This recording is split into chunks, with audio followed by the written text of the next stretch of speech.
picture an unimaginably sterile room, right? Like we're talking about a billion-dollar clean room facility where the air is filtered down to a literal molecular level. Oh, yeah, the kind of place where a single speck of dust would ruin everything. Exactly. So inside this room, a high-powered laser fires at a microscopic droplet of molten tin. And it hits that droplet with such intense, perfectly timed force that it creates a flash of light so hot it actually turns into plasma. Which is just insane to even think about. It is. And then that light is bounced off a series of the flattest mirrors ever created by human beings. It bounces around until it finally etches this labyrinth of microscopic circuits into a wafer of silicon. We're right. Extreme ultraviolet lithography. Yeah, but here's the crucial detail for what we're talking about today. At the exact moment of creation, no human hand ever touches the material. Light does the cutting. Literally just photons. Just photons.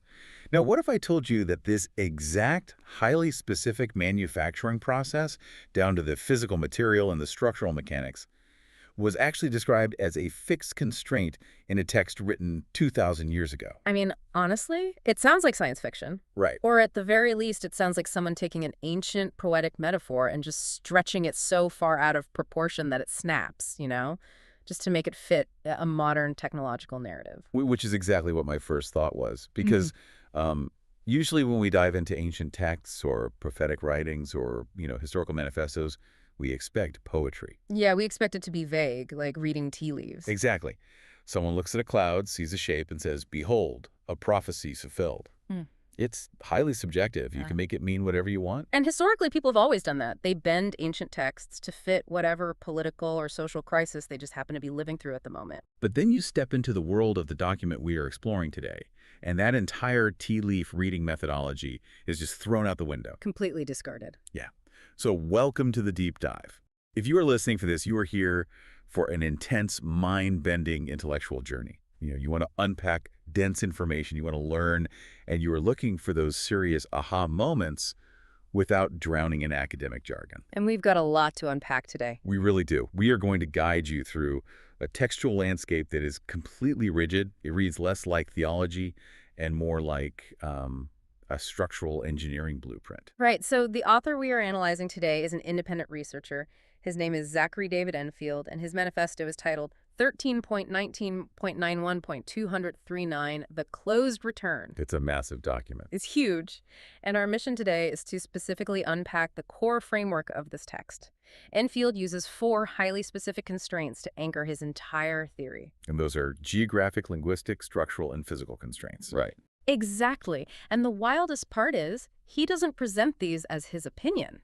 He claims they function together as verifiable evidence. Okay, but before we go one step further, we need to set the tone for you, the listener, because this deep dive is absolutely not about taking a side. No, not at all. We are not asking you to adopt a new belief system here. Right. We are not endorsing the viewpoints of this content politically, religiously, verbally, or socially.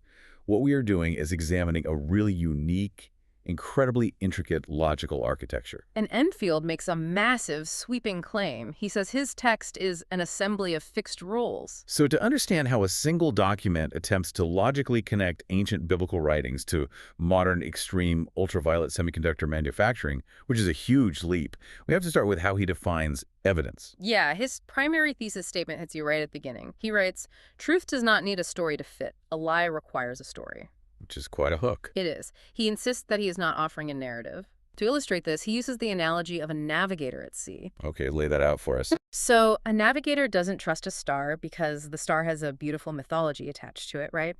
Or because he feels an emotional connection to the constellation. Like, oh, Orion looks nice tonight. Let's go that way. Exactly. The navigator relies on the star simply because it holds its position.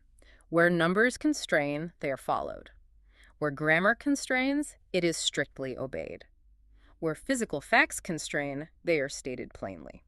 Hold on, let me push back on that a little bit, because the star analogy is, ironically, a bit poetic for a guy claiming to hate poetry. Fair point. Let's ground this for the listener. Yeah. What he's really talking about is a combination lock. Right. Oh, I like that. Yeah. Because a story is just someone guessing the combination because they happen to like the number. Like, oh, my birthday is July 14th. Let's spin the dial to 0714 and see if it opens. And it never does. Right. But a constraint is mathematically proving the internal mechanics of the lock. You have to prove that only one highly specific, verifiable sequence of numbers will physically align the tumblers and turn the cylinder. That captures his intent perfectly, actually. Enfield is arguing that a lie simply won't fit the physical tumblers of history and science. Only the truth can turn the cylinder. He's pretty aggressive about it, right? Very. He issues an open challenge to anyone reading his work. He literally says, find another fit. He is asking the reader to find another historical or physical reality that satisfies all of his data points simultaneously. He calls this a closed structural return. Yes, he does. Let's define that for the listener before we get deep into the weeds here. Yeah. What does that actually mean in plain English? Are we talking about like a feedback loop? Think of it more like a mathematical equation that balances itself without needing you to add any outside variables. Huh? A closed return means the system provides its own verification. You don't have to take anyone's word for it. Exactly. You don't need a priest to interpret it for you. You don't need a politician to spin it.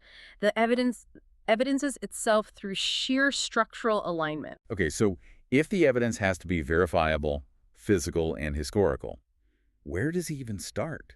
Because his first major anchor completely redefines how we should be reading ancient geography. Right. So he begins with the book of Revelation, specifically chapters 2 and 3. Which is usually where people go for the really wild apocalyptic imagery. True, but he focuses on the very beginning. These chapters contain 7 letters addressed to 7 specific churches: Ephesus, Smyrna, Pergamos, Thyatira, Sardis, Philadelphia, and Laodicea. Let me stop you there. Because anyone with a map knows these cities were physically located in the western part of what is now modern-day Turkey. Right. I mean, you can buy a plane ticket right now, fly to Turkey, and look at the dirt and the ruins of these places. You can. And for centuries, readers have assumed that the geographic dirt in Turkey is the entirety of the context. Like, that's just where the mail was delivered. Exactly. But Enfield argues that reading these addresses simply as geographic coordinates completely misses the historical reality of the first century. Asia, in this context, wasn't a continent. It wasn't a geographic absolute. Then what was it? It was the Roman administrative province of Asia. Okay, which means what exactly? Why does the administrative label matter so much? Because it changes the entire nature of the address. Those 7 cities were defined by their Roman institutional identities, not just their latitude and longitude. Oh, interesting. Yeah, let's look at the historical record. Ephesus wasn't just a place where people lived. It was the provincial capital, the literal seat of Roman authority in the region. Right. Smyrna was an epicenter for the imperial cult, where citizens were legally required to worship the emperor. Wow. And Pergamos is explicitly referred to in the biblical text as the place where Satan's throne is. Historically, Pergamos was the location of the altar of Zeus and the first temple of the imperial cult in the province. So it was a literal throne of power. Exactly. It was an institutional throne. So if I'm understanding this, it's like how we use certain terms today. Like if I'm watching the news and someone says, Wall Street reacted poorly today, I know they aren't talking about the literal stretch of asphalt in lower Manhattan. Right. They mean the financial markets. Exactly. Or if someone says Silicon Valley is laying off workers, they don't mean the physical dirt in a valley in California. They are talking about a financial institution and a technological institution. The terminology represents an entire operational framework. If the major tech companies all picked up and moved their headquarters to Austin, Texas, tomorrow, the institutional power of Silicon Valley would migrate with them. Exactly, regardless of the geography. Wait, is he actually suggesting that these ancient addresses packed up and moved like a corporate headquarters? Because that feels like a massive loophole. How so? Well, if you detach a city from its geography, you can just point to anywhere on a map, anywhere in the world, and say, look, it's the new Ephesus. How does he avoid this just being a convenient parlor trick? That's a great question. And he avoids it by tracking the literal migration of the Roman institutional framework. He calls this concept institutional inheritance. Institutional inheritance, okay. The argument is that these cities were addresses within the Roman system. Therefore, those specific institutional addresses will manifest wherever the Roman system reproduces itself. Ah, I see. The dirt stays in Turkey, but the institutional function migrates to wherever the new Roman operational center is built. And he traces this migration directly to the founding of America, doesn't he? He does. He focuses intensely on Philadelphia. In the ancient Roman province of Asia, Philadelphia functioned as a gateway city. A gateway city. Yeah, it was strategically positioned on a major road to hold open a door of access to the broader region. In Revelation, the letter to Philadelphia specifically commends it for having an open door that no one can shut. Which brings us to the American Philadelphia. Oh. But again, to play devil's advocate for the listener here. The Quakers named it Philadelphia because it means brotherly love. It's a biblical homage. Isn't he just pointing at a city that borrowed a name and claiming it's some deep structural link? Enfield anticipates that exact objection. He isn't just looking at the name, he's looking at the institutional function. America's Philadelphia was the literal gateway of the American founding. That's true. It was the first capital. Right. It was the first capital of the Republic. The Declaration of Independence and the Constitution were signed there. It served the exact same institutional function, a gateway for a new republican order that the ancient city served in the province of Asia. Okay. Enfield's argument is that you are watching an institutional identity reproduce itself on a new continent. Okay, so let's follow the logic of this. If the hardware, the actual physical city, isn't the point, but rather the software of the Roman institution migrating to new locations, that raises a massive problem. The timeline. Yes, because institutions die, empires fall.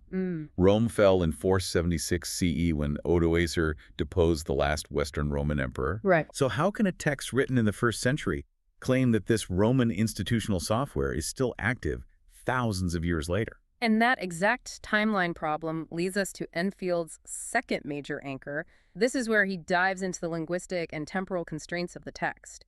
He looks at the Gospel of Matthew, chapter 24. Right. This is the famous Olivet Discourse. Jesus is sitting on the Mount of Olives, describing all these world-ending cosmic signs, stars falling, the sun darkening, nations mourning. Very apocalyptic. Yeah. And then he says, "Verily I say unto you, this generation shall not pass till all these things be fulfilled." This is arguably one of the most heavily debated verses in textual history. The standard secular historical reading applies a 40-year biological window to the word generation. Because that's how we normally use the word. Exactly. The assumption is that Jesus meant the literal biological humans standing in front of him would not die before the world ended. And 40 years from roughly 30 CE brings you to 70 CE. Which is the year the Roman legions sacked Jerusalem and destroyed the Second Temple. But there's a glaring issue with pinning the end of the world to the year 70 CE. A huge issue. The full scope of the cosmic events described in the text demonstrably did not happen. Yeah, I mean, we're still here.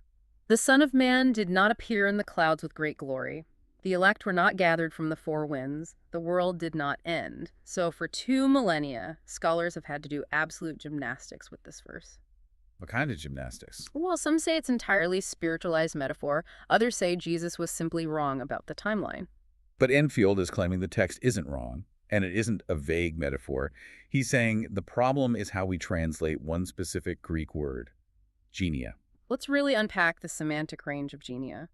Modern linguistics and secular lexicons acknowledge that this word means far more than just a biological cohort of 40 years. Okay.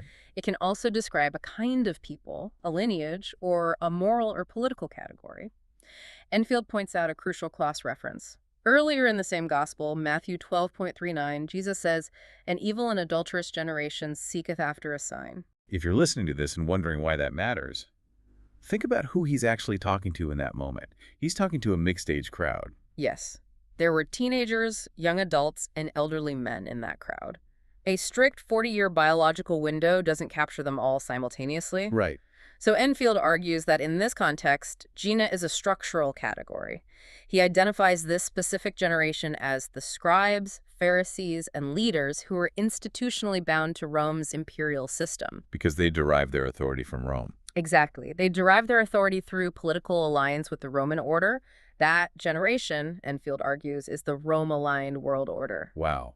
So instead of a generation being defined by a calendar like how we say millennials or Gen Z, he's defining it as an entire civilizational operating system. Yes. The Roman OS. And this is where he brings immense historical documentation to prove that the Roman OS never actually passed away. You mentioned earlier that Rome fell in 476 CE. Right. The hard stop in the history books. Enfield points out that the physical geographic empire fragmented, yes, but the institutional system did not experience discontinuity. How does he prove that? Because, I mean, most history books treat the fall of Rome as a definitive end. the Dark Ages begin. End of story. He traces the structural mechanics. What actually was Rome? It wasn't just marble buildings. It was a comprehensive system of law, administration, and military projection. Okay. After the Western Emperor fell, Justinian codified Roman law in the East. That Roman law became the absolute foundation of canon law. Oh, the church law. Right. The Catholic Church explicitly adopted the Roman administrative borders, the diocese, as their own. The Pope literally carries the title Pontifex Maximus. Wait, really? Yes, that is the exact title held by the Roman emperors as the chief priests of the state religion. That's a direct institutional transfer. They just handed the title over. It goes even deeper. He points to Christmas Day in the year 800 CE. The Pope crowns Charlemagne in Rome, not as a new king of a new thing, but explicitly as a continuation of Roman imperial authority. The Holy Roman Empire. Exactly. The Holy Roman Empire carried that specific institutional claim forward for 1,000 years. Roman civil law became the basis for European legal systems. The Roman order transformed through medieval Christendom, expanded through the colonial powers, and basically mutated into modern Western superstates. That is wild. If you look at it that way, the genia, the institutional lineage of the Roman order, has absolutely not passed. It just kept getting software updates. That's a perfect way to put it. Like it went from emperor to pope to king to president. But the underlying code of law and power projection remained Roman. And because of that, the constraints of the ancient text hold up perfectly. The world-ending events haven't happened yet because the generation hasn't passed yet. Okay, but this brings up a terrifyingly practical question. What's that? If the Roman OS is still running today, where's the physical hardware? If this generation hasn't passed, it has to be anchored somewhere right now. It can't just be floating in the air. And that leads us perfectly to the third anchor. This is where Enfield moves from sweeping historical timelines into rigid, literal architecture. He addresses Nebuchadnezzar's statue from the book of Daniel, chapter 2. Let's visualize this for everyone listening. In the ancient texts, the king of Babylon has a dream of a giant, terrifying statue. As a head of gold, a chest and arms of silver, a belly and thighs of bronze and legs of iron. Right. Historically, everyone agrees the iron legs represent the fourth major empire, which is Rome. The text says it crushes and breaks everything. But the statue doesn't end at the iron legs. The legs descend into feet, and the feet are made of iron mixed with clay. See, I always learned that the feet were a separate fifth kingdom, a completely new empire that takes over after Rome falls. And that is the standard reading. But Enfield points out that the text strictly does not say that. He asserts that a separate fifth kingdom doesn't arise before the climax of the vision. Rather, the fourth kingdom, the iron of Rome, merges into a degraded, mixed form. So the iron is still there. The iron is absolutely still present in the feet. It's just mixed with common clay. And the text specifically notes that the two materials do not cleave to one another. They don't bond. And here is where his argument gets incredibly localized and relevant for us. He identifies the current American constitutional order as this exact iron and clay mixture. He breaks it down mechanically. Yeah. What is the iron in the American system? It is the Roman Republican framework, the structured, representative, legally bound institutions. The Senate, the courts, all of that. Exactly. And what is the clay? It is democratic populism, the idea that the masses govern directly from below. Okay, stop right there. Why don't they bond? Because we use the terms republic and democracy interchangeably all the time today. Most people listening probably think they're the exact same thing. Why is he saying they clash mechanically? Because by design, a republic and a pure democracy operate at entirely different speeds and use entirely different fuel. Different speeds, okay. Democratic populism, the clay, is driven by immediate emotional majority will. It wants action right now based on how the crowd feels. A republic, the iron, is designed to slow things down. Put the brakes on. Exactly. It uses separated powers, staggered elections, and complex legal frameworks to filter out the passion of the mob. So you have the slow, deliberate nature of a Roman-style Senate constantly clashing with the immediate, angry demands of a populist vote. And this tension is the defining instability of the American system. Enfield notes that the American founders explicitly designed it this way. He cites James Madison in Federalist No. 51. What does Madison say? Madison describes the tension between the institutional framework and the popular will as the central engineering problem of the new republic. They coexist in the same feet, but they chemically and structurally do not mix. Man, If you're driving right now or listening at the gym, this is the part where you might need to pull over or sit down. Because he doesn't just leave this as political theory. No, he goes much further. He starts pointing at literal architecture. He claims America isn't just conceptually like Rome.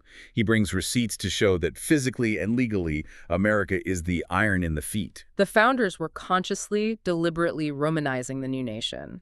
Look at the architecture of Washington, D.C. Take Pierre-Charles L'Enfant, the architect who designed the city plan. He designed the layout of the streets and everything, right? No, he wrote letters detailing his vision. He placed the legislative branch on a hill that he explicitly called a pedestal waiting for a monument. The building they constructed there was named the Capitol. Which is not a native English word. Not at all. It derives directly from the Capitolium, the temple complex on the Capitoline Hill in Rome, which was the absolute symbol of Roman eternity and power. It's where the Roman Senate met. The American founders deliberately imported the name to signal continuity. And look at the legislative body itself. The upper chamber is the Senate. That is the exact Roman name, Senatus. This isn't an accident. They didn't call it the House of Lords or the Council of Elders. They chose the Roman word. They chose Roman neoclassical architecture over the popular Gothic design of Europe. Alexander Hamilton, James Madison, and John Jay wrote the Federalist Papers under the pseudonym Publius, a foundational figure of the Roman Republic. They were obsessed with Rome. They were. And then there are the physical symbols of power. Oh, the fasces. This blew my mind when I read it. Yes. On the podium of the United States House of Representatives, physically mounted to the wall right now, are 2 Roman fasces. Explain what that is for the listener. A fasces is a bundle of wooden rods tied together with an axe blade emerging from the center. It was a supreme symbol of a Roman magistrate's authority to bind, scourge, and execute. So it's an unadulterated symbol of Roman imperial power. Yes, and it sits right in the heart of the American legislature.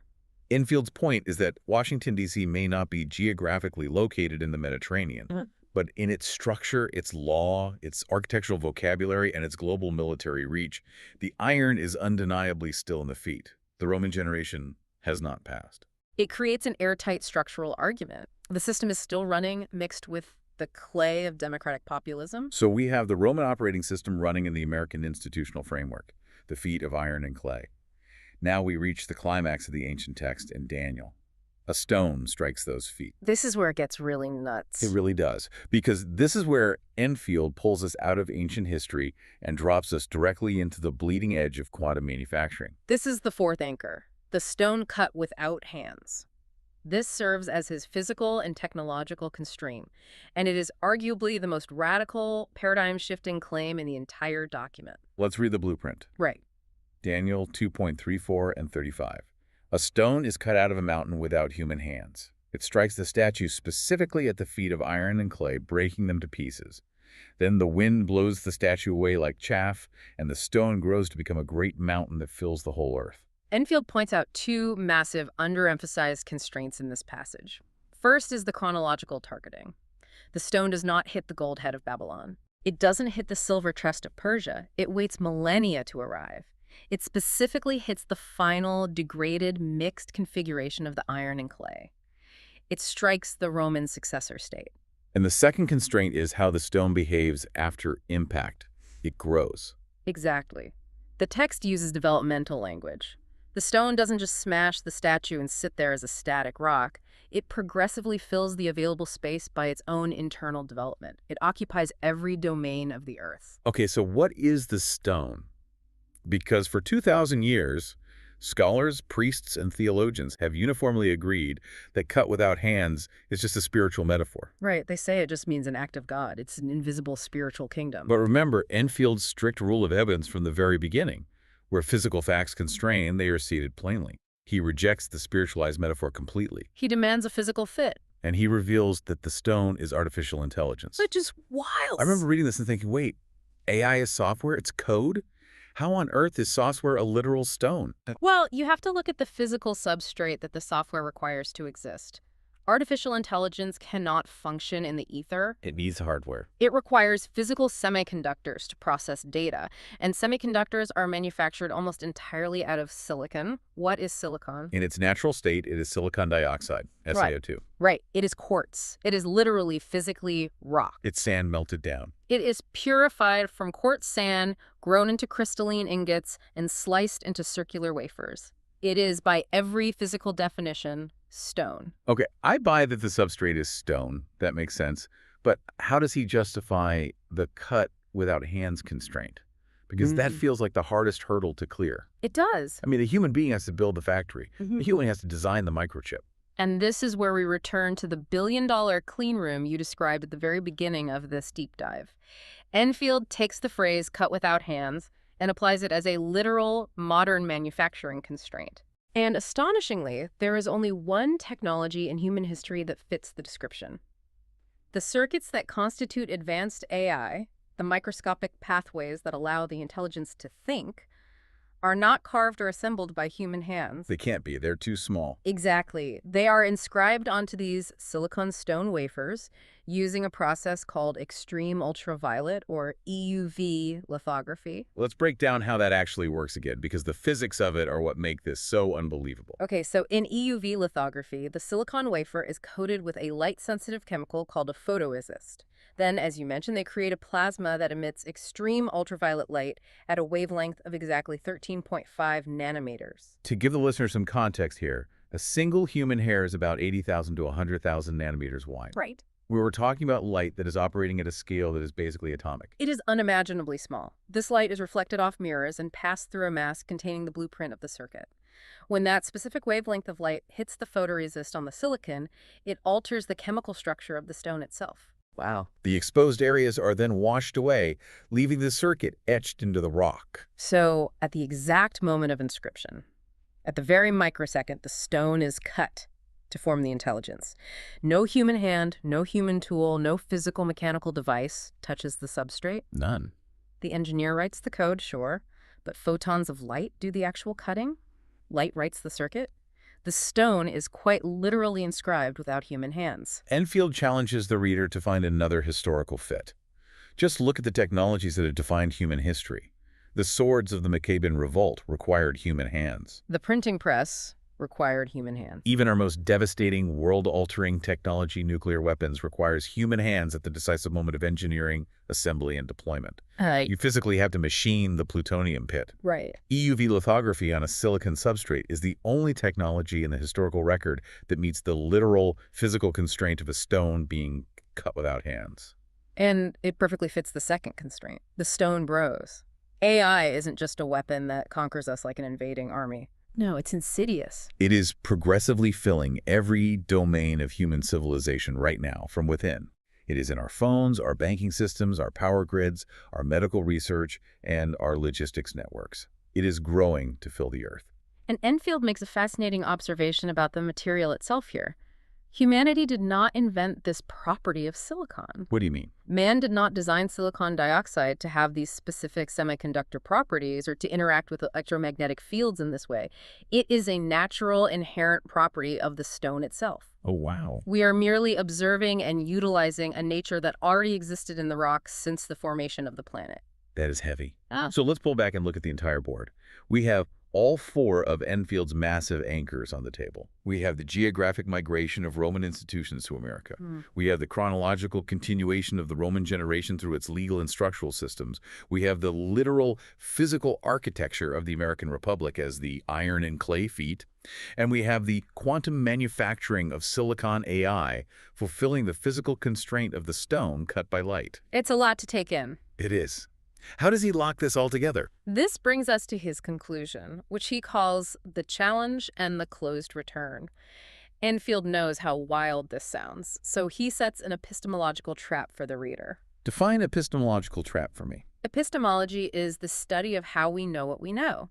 A trap, in this sense, means he has constructed an argument where you cannot simply say, I disagree with your theology. Because he hasn't offered theology. Exactly. He hasn't offered you theology. He has offered you fixed rules. If you want to disprove his framework, you have to disprove the physical mechanics of EUV lithography.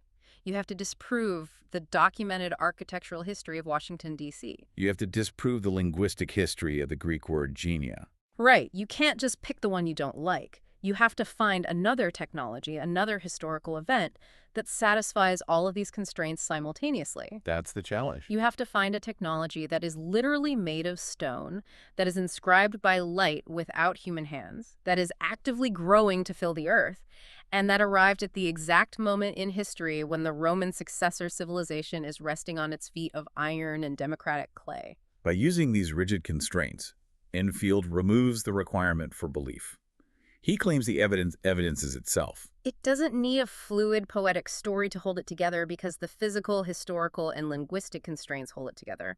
The structural logic is mathematically airtight. It brings us right back to the combination lock. He didn't just tell us a story about a lock. He showed us the tumblers, and he provided the only sequence of physical realities that allows the cylinder to turn. It is a massive, sweeping synthesis of ancient texts, classical architecture, legal history, and quantum semiconductor manufacturing. If you're listening to this and your head is spinning, well, that's the point.